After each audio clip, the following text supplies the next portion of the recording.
Oh, it's more than moderately concerning. And let me defend Joe Vardon, who was the reporter there that was the subject of Greg Popovich's scorn. First of all, you know the most concerning part of that whole little press conference was when Greg Popovich was able to reference Joe Vardon's question from the last time the U.S. lost as a massive favorite 2 days ago. He's like, we went over this 2 days ago. Yeah, buddy, we did. That's why there's the concern here. And credit to Kevin Wildes, who wanted us to talk about the U.S.-Nigeria game yesterday. And I was like, who cares? It was a one-off. It doesn't matter. And then they get beat by the Boomers, who I do think Wildes has a futures bet on for the Olympics. So double credit to him there as well. Listen, part of this is Popovich. The U.S. had lost one exhibition game from 92 to when Pop took over as coach after 2018. From 2019 to now, they've now lost 3 exhibition games. So that's odd and somewhat concerning. Also, in the 2012 Olympics, the U.S. won by an average margin of victory of 32 points. In the 2016 Olympics, the U.S. won by an average margin of victory of 22 points. So, yeah, there were a lot of blowouts. And I know folks are going to say, the world's catching up, and that's true to a degree, and that the roster's not that great, and that's true to a degree. But can we show the top 5 guys on these two teams? And you're going to recognize the top 5 Australian guys because they all have NBA experience. If the team on the left were an NBA team, it would probably be the favorite to win the title. If the team on the right were an NBA team, it would be the worst team in basketball. So this should not happen.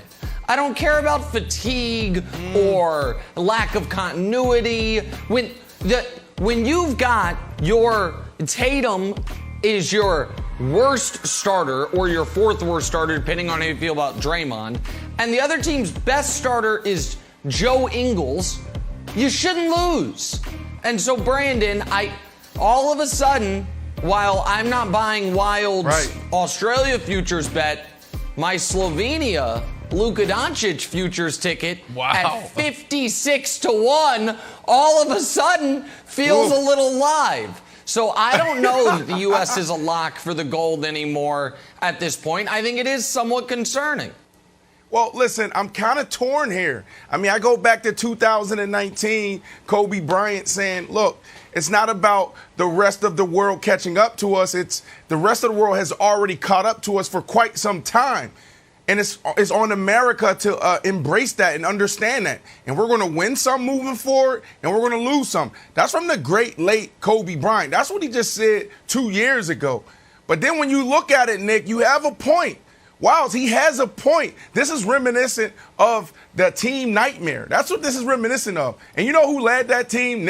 Nick Wright's boy, LeBron James, 2004. That was the worst team we've ever seen. And this is close to that. You look at the roster, although I do like the roster, but they really embrace small ball as far as this Team USA team and this roster. But at the end of the day, man, losing 2 exhibition games back-to-back, that is a problem. And like I said, it's reminiscent of team nightmare. We went from dream team to team nightmare to the redeem team, and I don't know what you want to call this. So I'm kind of torn here, Wildes. Okay, so first let me get out my obligatory Ben Simmons should play on the Boom Squad, and it would help him immensely in his development and confidence if he was with this Australian team. I just want to get that out. I'm never letting it go. It is the right move, and Ben Simmons made the wrong decision. Okay, now that that's gone, I will tell you why I am worried, Nick. All right, Jenna, you know how there's like a HIT workout, H-I-I-T, I think there's 2 I's. I am HIT worried, and here's why. Number 1, H, historical. If we can put up the graphic there, Pep. I know Nick talked about the Olympics. This is the exhibition. So yeah, Pop, like Nick said, and Joe Vardon has a point, we do usually blow teams out historically. So there's a historic reason to be worried. Now time for the I, the intensity.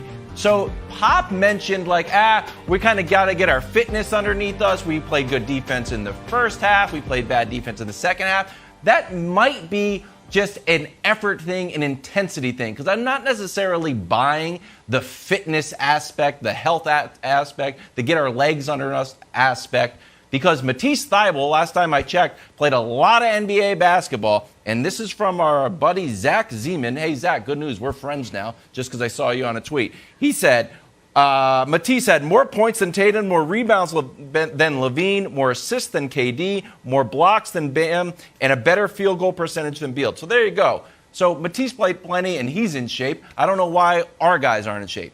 And then the scariest part, Nick, is what Brandon said. Maybe we just have the wrong team. Maybe it's a personnel issue. And the guys are all great. I know we joke around about like Olympic Carmelo, but Carmelo might bring something to this team. LeBron might bring, well, obviously LeBron, but like I think the Melo sort of could bring a lot of like, I was here before. I know the international rules. Hey, guys, remember that it's called goaltending in the NBA, but you can grab the ball. Hey, guys, we got to start fast because there's only 10-minute quarters. So the scariest part is if we have the wrong team and then that we're set up not to medal. So do you think we have the wrong team out there? Yeah, well, I mean, here's what I think. I think that there are a lot of factors, right? So if you watch these games, the refs call it totally different than NBA games, and I think NBA guys have maybe gotten used to getting bailed out by the refs, so that's a factor. The cohesiveness of these other teams, that's a factor. I get all of that. But unless you play Slovenia with Luka, you are going to have 4 of the 5 best players on the court, and the best 3 guys on the court are going to be on your team at all times. So you shouldn't lose. So I get the idea the world is catching up. The world as a whole, yes. Like if it was Team USA, which would probably be the best guys Team USA. LeBron, KD, Steph, Dame, AD, Harden, and Kawhi coming off the bench. Exactly, Brandon. Versus the field. Versus Luka, Giannis, Embiid, Simmons, Jokic, Siakam, Gobert. Like, oh, that's intriguing. But that's the whole rest of the world combined into one country or one team versus our team. It shouldn't be these one-offs. But I must do this before we go because Brandon made the scurrilous accusation that a 19-year-old pup, LeBron James, was the leader of the most embarrassing Team USA ever. You caught it. He was not the leader. That was Duncan and Iverson. LeBron was 19. Now, I will say the unquestioned leader of this team is Kevin Durant, who's now on a 4-game losing streak. Oh, my goodness. I'm just curious, how much help does KD need? I mean, Dame's there. You have to figure it out. Tatum's there. How much help does KD need, buddy? What side do you want to be on? Are you going to be for KD or not? Every time you get an opportunity to take a shot at KD, forcing me. You're taking a shot at KD. Well, you live in New York. Choice. You live in Harlem. You pass Madison Square Garden to go to Brooklyn, and you go to the games. Like, are you a Nets fan? You want to be a Knicks fan? Like, well, what do you want to do here, buddy? But you got to make up your mind. But I mean, all of a sudden you're bringing up 17-year-old old stuff from 04 about LeBron. I got to just fire the gun where it goes. Thanks for watching. Subscribe here to get the latest from the show. Also, be sure to check out more of the best clips from First Things First, or go watch a few segments from our other shows on FS1.